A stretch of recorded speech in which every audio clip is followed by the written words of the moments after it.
എല്ലാവർക്കും നമ്മുടെ പുതിയ വീഡിയോയിലോട്ട് സ്വാഗതം. നമ്മൾ ഇന്ന് പോകുന്നത് ഇടയ്ക്കാട്ടുവേൽ പഞ്ചായത്തിലുള്ള ഒലിപ്പുറം എന്ന സ്ഥലത്തേക്കാണ്. നല്ല ആമ്പൽപ്പാടം ഉണ്ടായിട്ടുണ്ട് അവിടെ. അപ്പോൾ ഇതിൻ്റെ വീഡിയോസൊക്കെ കുറേ നാളായിട്ട് വന്നിട്ടുണ്ട്. നമുക്ക് ഇപ്പോഴാണ് ഒന്ന് പോയി എടുക്കാനായിട്ട് സാധിച്ചത്. ഓക്കെ, നമുക്ക് പോയാൽ ഒന്ന് കണ്ടിട്ട് വരാം. എറണാകുളത്തുള്ള മുളന്തുരുത്തി പിറവം റോഡിലുള്ള ആരക്കുന്നത്ത് നിന്നും ആരക്കുന്നം ഒലിപ്പുറം റോഡിലൂടെ സഞ്ചരിച്ച് അവിടെ ഒരു റെയിൽവേ ഗേറ്റ് ഉണ്ട്. റെയിൽവേ ഗേറ്റ് കഴിഞ്ഞ് തൊട്ടടുത്ത് തന്നെയാണ് ഈ ഒലിപ്പുറം എന്ന സ്ഥലം സ്ഥിതി ചെയ്യുന്നത്. നമ്മളിവിടെ എത്തിക്കഴിയുമ്പോൾ ഇവിടെ ഒരു കലിങ്കുണ്ട്. ആ കലിങ്കിൻ്റെ സൈഡിൽ നിന്നും ഇടത്തോട്ട് കിടക്കുന്ന വഴിയിലൂടെ കുറച്ചു ദൂരം നടന്നു പോകുമ്പോഴാണ് ആമ്പൽപ്പാടം കാണാൻ സാധിക്കുന്നത്. ആ കലിങ്കിൻ്റെ അവിടെ നമ്മൾ ഇറങ്ങുമ്പോൾ തന്നെ ഇതുപോലെയുള്ള നല്ല ഭംഗിയുള്ള സ്ഥലമാണ് കാണാൻ സാധിക്കുന്നത്.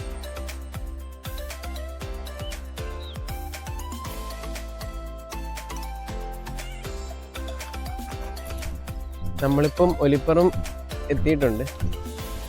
അപ്പം നമുക്ക് ഇവിടെ ഈ കാണുന്ന ചെറിയൊരു പുഴയുണ്ട്. പുഴയല്ലേ, പാടത്തിൻ്റെ ഒരു ചാല് പോലെയാണ്. അപ്പം ഇതുവഴി നമുക്ക് ഈ തോട് വഴി അങ്ങോട്ട് കുറച്ച് ദൂരം നടക്കാനുണ്ട്, ഫ്രണ്ടിലുണ്ട്. ആമ്പൽപ്പാടം കാണാൻ വേണ്ടി നമ്മൾ അങ്ങ് വരെ നടന്നു പോകാം എന്നൊക്കെ വിചാരിച്ചാണ് വന്നത്. പക്ഷേ ഇവിടെ എത്തിയപ്പോഴാണ് ഇവിടെ ഒരു വള്ളവുമായിട്ടൊരു ചേട്ടനെ നമ്മൾ പരിചയപ്പെട്ടു. അപ്പം ആ ചേട്ടൻ നമ്മളെ അവിടെ അപ്പുറത്തേക്ക് കൊണ്ട് ഇറക്കാമെന്ന് പറഞ്ഞു. അപ്പോൾ കുറച്ച് നമുക്ക് ദൂരം നടന്നു പോകാനുള്ള ദൂരം നമുക്ക് കുറച്ച് കുറഞ്ഞ് കിട്ടും. അപ്പോൾ നമ്മൾ എന്തായാലും അതൊരു നല്ലൊരു അനുഭവമാണല്ലോ എന്ന് ഓർത്ത് നമ്മൾ അതിൽ കയറി. എന്താണെന്ന് വെച്ചാൽ സൈഡിലൊന്നും നമുക്ക് കൂടുതൽ പൂക്കളൊന്നും കാണില്ല, കൂടുതലും നടുക്കാണ്. നമ്മൾ വള്ളത്തിൽ പോകുമ്പോൾ കാണാം, നടുക്കായിട്ടാണ് കൂടുതൽ പൂക്കളെ കാണാൻ സാധിക്കുന്നത്. ഒരു പക്ഷേ അടുത്തുള്ള പൂക്കളെല്ലാം വരുന്നവരെല്ലാം പറിച്ചെടുത്ത കൊണ്ടായിരിക്കാം നമുക്ക് അങ്ങനെ വരുന്നത്. അതൊരു കാര്യമാണ് കേട്ടോ. നമ്മൾ ഈ വരുന്നവരെല്ലാവരും ഇങ്ങനെ പൂക്കളെല്ലാം പറിച്ചുകൊണ്ട് പോയി കഴിഞ്ഞാൽ പിന്നീട് വരുന്നവർക്ക് അത് കാണാനുള്ള ഒരു ഭാഗ്യം ഇല്ലാണ്ടാവുകയാണ് ചെയ്യുന്നത്. അതെല്ലാവരും ഒന്ന് മനസ്സിൽ വെക്കുക. നമ്മളിപ്പോൾ അവിടെ എത്തിയതിൻ്റെ ഓർമ്മയ്ക്കായിട്ട് ഒരു പൂക്കളുടെ ഫോട്ടോ എടുക്കണമെങ്കിൽ 1-2 പൂക്കളൊക്കെ പറിച്ചിട്ട് അതുമായി നിന്ന് ഫോട്ടോയ്ക്കൊക്കെ ഫേസ് ചെയ്യുകയാണെങ്കിൽ അത്രയും നല്ലതായിരിക്കും. അല്ലാണ്ട് നമ്മളൊരു വളരെ ഒട്ടനവധി പൂക്കളെ പറിച്ചിട്ട് ആ പൂക്കളെ മൊത്തം ഇല്ലായ്മ ചെയ്ത് കളയുക എന്ന് വെച്ച് കഴിഞ്ഞാൽ അത് വളരെ മോശമായിട്ടുള്ളൊരു പരിപാടിയാണ്. നമ്മളങ്ങനെ വള്ളത്തിൽ കയറി ചേട്ടനുമായിട്ട് കുറച്ച് കാര്യങ്ങളൊക്കെ സംസാരിച്ച് വന്നപ്പോഴാണ് ഒരു കാര്യം മനസ്സിലായത്. ചേട്ടൻ നമ്മുടെ നാട്ടിലൊക്കെ വന്നിട്ടുണ്ട്, കുമരകത്തൊക്കെ വന്നിട്ടുള്ളൊരു വ്യക്തിയാണ്. അങ്ങനെ നമ്മൾ അവിടുത്തെ വിശേഷങ്ങളൊക്കെ കുറച്ച് സംസാരിച്ചിരുന്നു.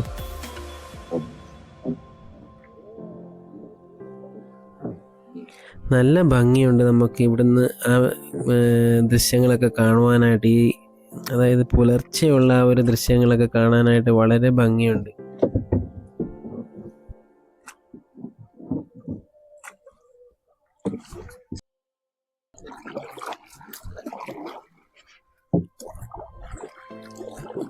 വള്ളവും തുഴയും കണ്ടപ്പോൾ ഞാനും ഒന്ന് തുഴഞ്ഞു നോക്കി. കുറേ നാളുകൾക്ക് ശേഷമാണ് ഇപ്പോൾ ഒന്ന് തുഴഞ്ഞു നോക്കുന്നത്.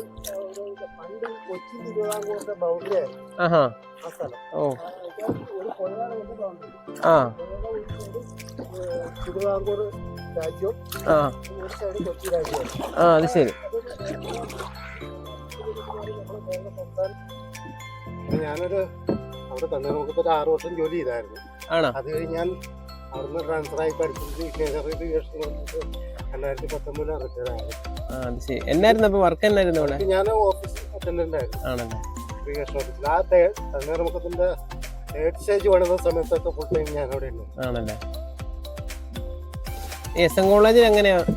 അല്ല, എസ് എൻ കോളേജ് എന്ന് പറഞ്ഞാൽ ഈ തണ്ണീർ ുള്ള ആളുടെ വീടാണല്ലോ റെന്റിനെടുത്ത്. അദ്ദേഹത്തിന്റെ മോന്റെ കല്യാണത്തിനൊക്കെ ഞങ്ങള് അവിടെ വരുമായിരുന്നു. അത് ശരി. അങ്ങനെയാണ്.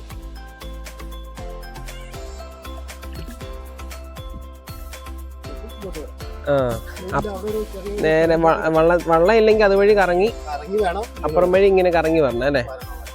അത് ശരി.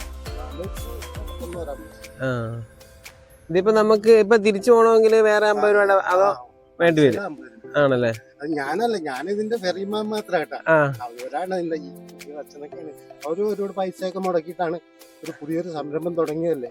അത് ശരി. അപ്പൊ ഈ വഞ്ചി എന്നോട് വാങ്ങിച്ച, അപ്പൊ എന്നോട് പറഞ്ഞു വള്ളത്തെ ചേർന്ന് വള്ളത്തെ പരിചയമൊക്കെ ഉണ്ടല്ലോ, ഞങ്ങളെ ഹെൽപ്പ് ചെയ്യാവോ തിരിച്ചു. ഞാനൊരു 2-3 ദിവസമല്ലേ വന്നു. അത് ശരി. അപ്പൊ ഞാനും റിട്ടയർഡ് ആയി കഴിഞ്ഞിട്ട് 4-5 കൊല്ലമായി. 19 കഴിഞ്ഞിട്ട് 6 കൊല്ലം കഴിഞ്ഞു. ഇടക്കിടക്ക് വല്ല പണിക്കൊക്കെ പോകാറ്, കൂടുതൽ സമയം വെറുതെ ഇരിക്കുവാറ്. ഒരു നേരം പോക്കും ആവട്ടെ. എത്ര മണി മുതലേ ശരിക്കും ഇവിടെ ആമ്പല്? ഹോളിഡേയ്സിനൊക്കെ ആണെങ്കിൽ ഇപ്പൊ ഞായറാഴ്ച മുതലേ ഞാൻ വന്നത്. അന്നൊരു 10 ആളോളം വന്നായിരുന്നു. ആണല്ലേ? ഇന്നലെ മിനിഞ്ഞാന്നൊക്കെ തീരെ കുറവില്ല. 2 ടീമിനെ കിട്ടി. വേറൊരു കല്യാണ പാർട്ടി കിട്ടിയായിരുന്നു വീഡിയോ. അതിനകത്ത്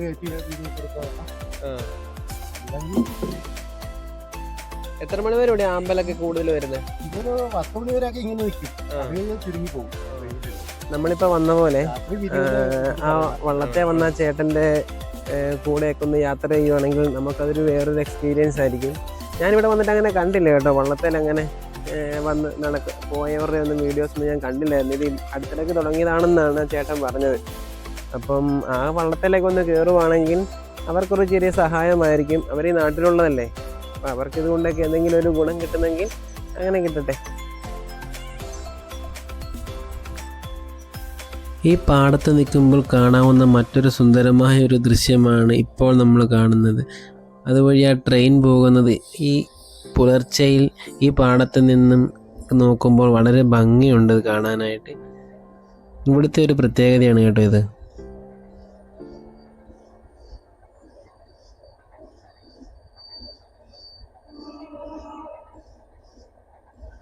നമ്മൾ പോകുന്ന നടവഴികളൊക്കെ ഇതുപോലെയുള്ള നടവഴികളാണ് കേട്ടോ. ഈ പുല്ലുകളുടെ ഇടയിലൂടെ ചെറിയൊരു പാത മാത്രമേ നമുക്ക് പോകുവാനായിട്ടുള്ളൂ.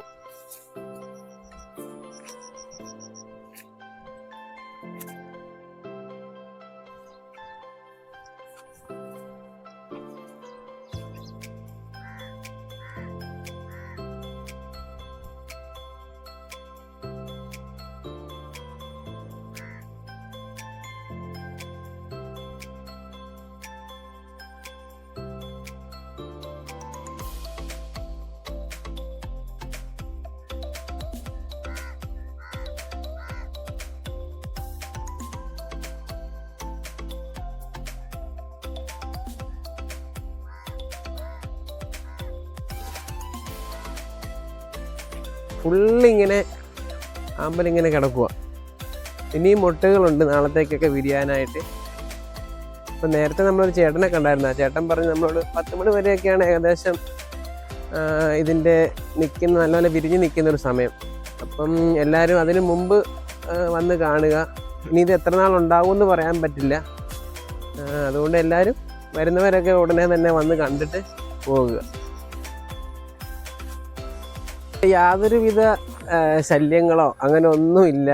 അരികിലെ റോഡുകളോ വണ്ടികളോ അങ്ങനെയൊന്നും ഇല്ല. തൊട്ടടുത്ത് വീടുകളൊന്നും ഇല്ല. അങ്ങനെ ഫുള്ള് ഇങ്ങനെ ശാന്തമായി കിടക്കുന്ന സ്ഥലമാണ്. അപ്പം നമുക്ക് രാവിലെയൊക്കെ ഒന്ന് വന്ന് കറങ്ങാൻ പറ്റിയ ഒരു സ്ഥലമാണ്. നല്ലൊരു എന്താ പറയുക, നല്ലൊരു ഫീല് കിട്ടുന്നൊരു സ്ഥലമാണ്. അപ്പോൾ ഈ കഴിവുന്ന മാക്സിമം നേരത്തെ തന്നെ വരിക. ഒരു 6:30 7 മണി 8 മണി അതിൻ്റെ അപ്പുറത്തേക്കൊന്നും പോകരുത്. പിന്നെ ഭയങ്കര ചൂടുമായിരിക്കും. അപ്പോൾ തന്നെ വെയിൽ വന്നു തുടങ്ങി. ഞാനൊരു 6:30 ആ സമയത്തൊക്കെ വന്നതാണ് ഇവിടെ.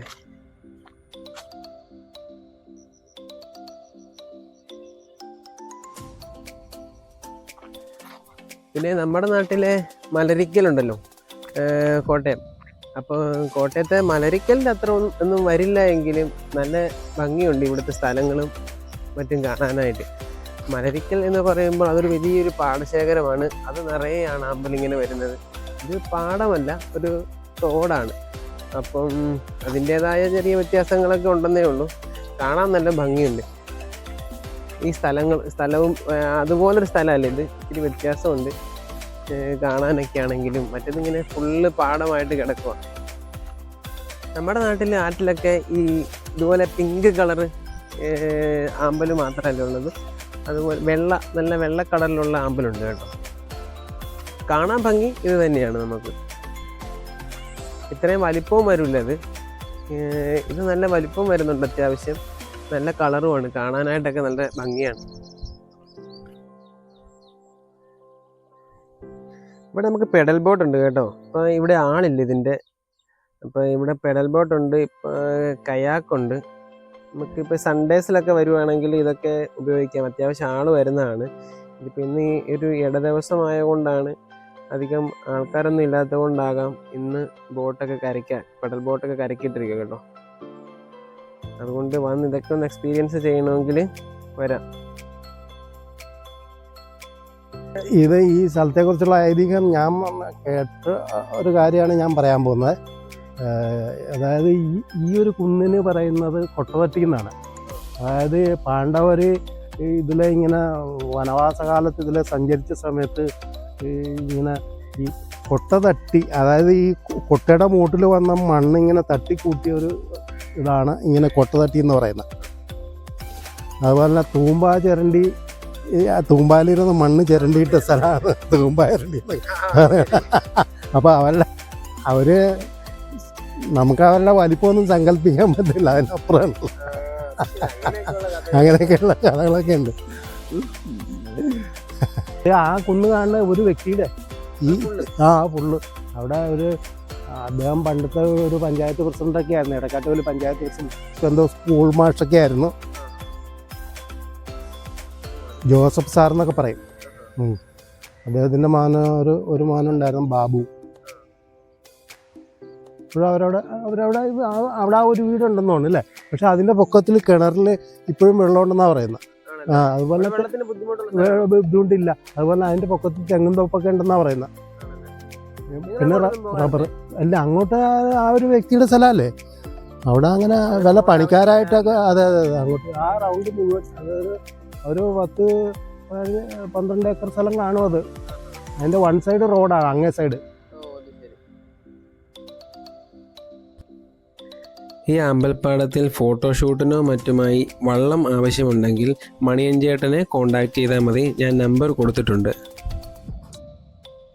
ഒരു സംരംഭം തുടങ്ങിയിട്ടുണ്ടെന്ന് വെച്ചാൽ ഈ മറ്റേ ഇതിനകത്ത് തന്നെ കുറച്ച് സ്ഥലം എടുത്തിട്ട് അവർ ഒരു സ്വയം സംരംഭകരായിട്ട് ഈ മറ്റേ പൂഴി കൊണ്ട് ഇഷ്ടി ഉണ്ടാക്കുന്ന ഒരു പുതിയ സംവിധാനം ഉണ്ടല്ലോ. പൂഴി കൊണ്ട് ഈ കട്ടടിക്കുന്ന പോലെ എന്തോ പശയൊക്കെ ചേർത്തിട്ട് അങ്ങനത്തെ ഒരു പദ്ധതി ഇവിടെ തുടങ്ങിയിട്ടുണ്ട്. അത് നല്ല സെയിലാകുന്നത്. വീട് പണിയാനുള്ള കട്ട, നമ്മുടെ ഹോളോ ബ്രിക്സ് ഇല്ലേ, ഹോളോ ബ്രിക്സ് അതിന് പകരമായിട്ട് നല്ല ഒരു കട്ട എന്ന് പറഞ്ഞാൽ ഒരു 10-25 കിലോ വെയിറ്റ് വരും. ഞങ്ങളുടെ വീട് അങ്ങനെ ആ കട്ട കൊണ്ട് പണിതിട്ടുണ്ട്. നല്ല ഉറപ്പാണെന്ന് പറയുന്നത്. കൊടികൾ ഇതിങ്ങനെ ഈ ടൂറിസം ഭംഗിക്ക് വെച്ചിരിക്കുന്ന പക്ഷേ പബ്ലിക്കിനെ ഒന്ന് ആകർഷിക്കാനൊക്കെ വേണ്ടിയിട്ട്. ചേട്ടാ വഞ്ചിയൊക്കെ കേട്ടാ.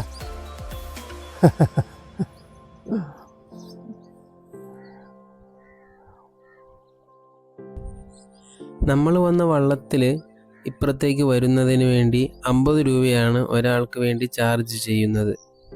അധികം ആളുണ്ടെങ്കിൽ ഓരോരുത്തർക്കും 50 രൂപ വെച്ച് ചാർജ് ചെയ്യുന്നതായിരിക്കും. അത്യാവശ്യം ദൂരം നമുക്കിങ്ങനെ നടക്കാനുണ്ട്. അപ്പോൾ ബാക്കിലൊക്കെ ആമ്പലും അതിൻ്റെ മുകളിലൂടെ നടക്കുന്ന കൊക്കുകളെയും കിളികളെയും ഒക്കെ നമുക്ക് കാണാം.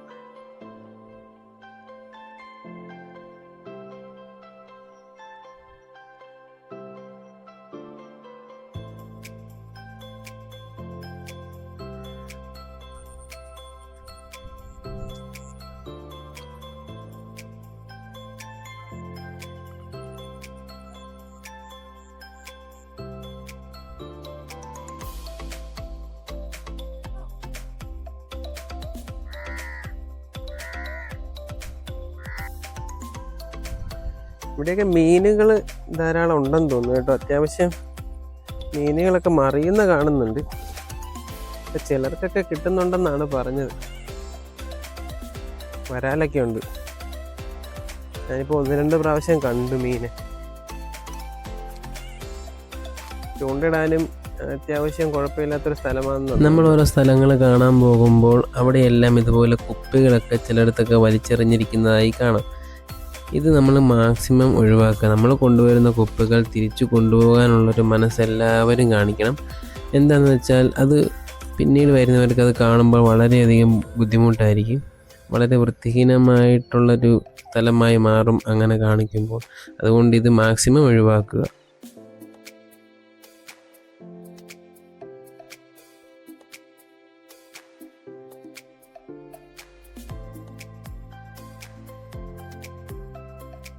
അങ്ങനെയുള്ള ഇരിപ്പിടങ്ങളൊക്കെ നമുക്കിവിടെ ഒരുക്കിയിട്ടുണ്ട് കേട്ടോ. ഈ പാടത്തിൻ്റെ നടുക്കുള്ള വഴിയിലൂടെ ഈവനിങ്ങിലൊക്കെ വന്നിരിക്കാൻ പറ്റിയ ഒരു സ്ഥലമാണ് കേട്ടോ. ഈ സമയത്ത് പറ്റില്ല, 8 മണിയൊക്കെ ആയി, നല്ല വെയിൽ വരുന്നുണ്ട്. അപ്പം എല്ലാവരും വരിക, എൻജോയ് ചെയ്യുക. അപ്പം നമ്മുടെ ആമ്പൽപ്പാടം വിശേഷങ്ങൾ ഇവിടെ അവസാനിക്കുകയാണ്. ഈ സ്ഥലം എല്ലാവർക്കും ഇഷ്ടമാകുമായിരിക്കും എന്നാണ് എൻ്റെ ഒരു പ്രതീക്ഷ. എന്താണെന്ന് വെച്ചാൽ നല്ല ഭംഗിയുള്ളൊരു സ്ഥലമാണ് കാണാൻ.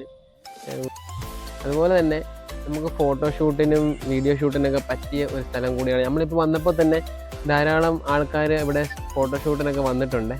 വെയിലും നമ്മളെ മുഖത്തോട്ട് അങ്ങ് അടിച്ച് തുടങ്ങി. 8 മണി ആയതേ ഉള്ളൂ, അപ്പോഴത്തേക്ക് തന്നെ നല്ല വെയിൽ വരുന്നുണ്ട്. അപ്പം മാക്സിമം നേരത്തെ തന്നെ വരുവാണെങ്കിൽ നമുക്ക് നല്ല രീതിയിൽ എൻജോയ് ചെയ്ത് പോകാൻ പറ്റും. അപ്പം എല്ലാവരും നമ്മുടെ ചാനൽ ഒന്ന് സബ്സ്ക്രൈബ് ചെയ്യുക, ലൈക്ക് ചെയ്യുക, ഷെയർ ചെയ്യുക. ഇതൊക്കെയാണ് നമുക്ക് എപ്പോഴും സ്ഥിരമായിട്ട് പറയാനുള്ളത്. അപ്പം വീണ്ടും അടുത്ത വീഡിയോയുമായി കാണാം. ബൈ.